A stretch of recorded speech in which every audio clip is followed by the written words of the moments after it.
resolution. Thank you, Chairwoman Maloney. This resolution of inquiry requires President Biden to hand over documents in his possession that are related to the Biden family's international business schemes and influence peddling. Oversight Republicans' ongoing investigation has revealed the Biden family has peddled excess to the highest levels of government to enrich themselves, and unfortunately, often to the detriment of U.S. interests. By passing this resolution of inquiry, we will provide the American people with much-needed transparency to understand the Biden family's businesses. It is time for President Biden to answer some questions about his participation in his family's business schemes with some of our most significant adversaries for years, including the Chinese Communist Party. For far too long, James and Hunter Biden have faced no accountability for their deal-making with shady and CCP-connected associates. Now, there's a lot of talk about Hunter Biden. It's often easier to just ignore the story than to consider what has been revealed since Joe Biden told the American people he never even discussed his son's business dealings with him. We know Hunter's closest business partner, and who was later appointed by the Obama-Biden administration White House to a position in the federal government, visited the White House and other official locations while Joe Biden was vice president. The same person, Eric Sherwin, became president of Hunter's company, Rosemont Seneca, and wrote checks to Hunter Biden from the vice president's account because the vice president owed Hunter money. We know that meetings included sit-downs with then Vice President Biden in the West Wing with foreign billionaires with whom his son was arranging business. We know that the Biden family has done deals with China worth millions of dollars. Those deals were arranged by individuals with direct ties to Chinese intelligence. Hunter Biden himself called his client, quote, the spy chief of China, unquote. We know that then U.S. Deputy Chief of Mission to Ukraine, George Kent, emailed State Department officials in 2016 to alert Washington that Hunter Biden's business dealings were undercutting the United States anti-corruption mission in Ukraine. We know James and Hunter Biden told their business associates that if they did business with them from 2017 to 2020, they would reap the rewards and profits under a Biden administration, even before Joe Biden announced he would run for president. And of course, we know President Biden has told the American people repeatedly that he does not know anything about Hunter's business dealings. He even said that again in the 60 Minutes interview this week. We need to know if this pay-to-play between Hunter and the now current president and foreign entities has continued. For years, the U.S. government has warned that high-end art sales have been the perfect vehicle to launder money or pay indirectly for access to favor. To his credit, Hunter seems to be reading the memos. And when Joe Biden became president, overnight, Hunter Biden became one of the highest paid artists in America, listing works of art for $75,000 to even $500,000. We know he sold at least 5 paintings for $75,000 apiece. Today, we still don't know who bought Hunter's art. The Democrat Party, the Biden administration, big tech, the swamp, even Hollywood and others have done everything in their power to run cover for the Biden family. Twitter removed the Hunter Biden laptop story just weeks before the 2020 election. The FBI put Mark Zuckerberg at Facebook on notice. With a wink and a nod, the FBI told the tech giant to be on the lookout for Russian disinformation. Then the platform suppressed the laptop story.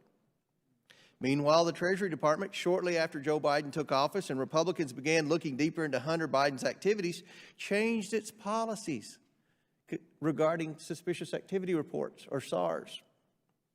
The Biden administration changed the rules to severely restrict Congress to access to suspicious activity reports with no explanation. And remember, Maxine Waters filed legislation that passed the House later to change that back to where Congress could have access to SARs. I supported that. So I don't support many of Maxine Waters' bills, but I supported that bill. As I've stated before, Hunter Biden and other Biden family members have racked up at least 150 suspicious activity reports for their shady foreign business dealing. That number of SARs is simply unheard of in the banking world, and I was a director of a bank for over a decade. We must have access to this information to see if Joe Biden has benefited from his family's dealings with foreign adversaries. If the Democrats vote against this resolution, then they are continuing in their coordinated effort to shield a potentially compromised president from necessary congressional oversight. They, of course, have been doing this for 2 years. Since a cabinet-level Biden administration official has not testified before the full committee, this entire Congress, 0 cabinet officials in the Biden administration have testified before this committee for 2 years. We must shed light on the Biden family's international business schemes to determine if they're a national security threat. I look forward to us joining together to conduct oversight, ensure our national security, and strive for transparency in the government for the American people. Thank you, Madam Chair, and I yield back. The gentleman yields back. I now recognize myself. This resolution of inquiry would ask President Biden to turn over all documents related to his son, his brother, his sister-in-law, as well as various other people and companies. None of these people has a role in the Biden administration. Mr. Heiss is now recognized. Thank you, Madam Chair. I would just say the reason that the ranking member has sent 34 letters is because all 34 have been ignored. There's not been a single answer, and you would think at some point there would at least be the integrity to answer some of those letters. And quite frankly, if there is nothing to fear with Hunter Biden, then there is no reason Democrats should refuse an investigation. If there's no problem, then that's fine. There's no problem. But we believe there is a problem. We believe it's the responsibility of this committee to do its job and to investigate. I support totally House Resolution 1243. Whether Democrats care to admit it or not, there are serious concerns about the business dealings of the Biden family. There are serious concerns. These get to whether our commander-in-chief, the President of the United States, has sought to enrich himself and his family at the expense of our national security. Again, if there's nothing there, then that's fine. But let's investigate it. We have serious concerns that indeed there is something there. The Biden administration has sought to pretend that these issues do not exist. They will not answer questions from the press about the Biden family's business affairs with foreign countries. They ignore to request oversight committee Republicans for documents and information. They claim that their policies do not allow for the production of such documents. All of this is nothing but hiding, trying to avoid what is potentially extremely damaging, not only to the Biden administration, but to our nation.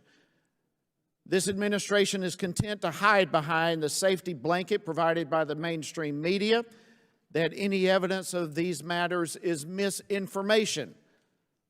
President Biden has insisted that he was not even aware of Hunter's business dealings. Business dealings, by the way, that involve companies tied to the Communist Party of China, America's chief rival on the national stage. But there is indeed, in fact, mounting evidence that President Biden was not only aware of what was going on, but was involved in what was going on. Why would President Biden lie about this? In the absence of truth, we're left with no other option but to draw our own conclusions. If this were President Trump, which the Democratic Party continues to be obsessed with, they would be having a feeding frenzy over this. But with President Biden, absolute crickets. It is not misinformation that there are serious concerns and mounting evidence of wrongdoing, and this needs to be investigated. What possible reason is there not to investigate this matter? What possible reason is there not to want to get to the truth? Let's learn the facts. Madam Chair, I urge you, let's learn the facts. Let's investigate this, which is, by the way, supposed to be the responsibility of this committee. Let the Biden family explain their actions. If there is nothing to hide, then there's no problem. But we need to know the truth. We need the truth. And the documents we are requesting through this resolution will help us find the truth. There is no reason to oppose this resolution. And with that, I'll yield back.